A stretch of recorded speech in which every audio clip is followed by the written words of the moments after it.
In prime time news this evening, authorities considering increasing court hours at St. Andrew Traffic Court. Expansion of Jamaica Eye hit snag. And major garbage collection exercise to begin tomorrow with rollout of new trucks.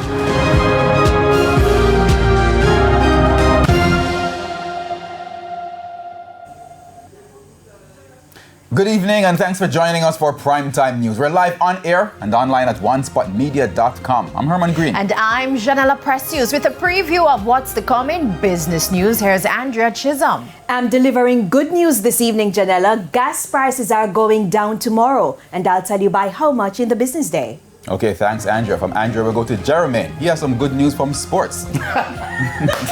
Thanks, Herman. Well, good news for the Argentine fans. You know, we have to check in Qatar, where Argentina, they're through to the round of 16. A few other teams as well. But for the West Indies, they're toiling down under. We'll tell you a bit more later on.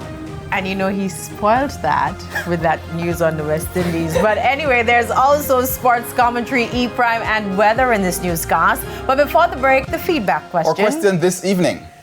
What are your expectations now that the new garbage trucks have been rolled out? You can share comments online, facebook.com/television Jamaica, and tweet us at televisionjam1. Please stay with us. Primetime News returns after this break.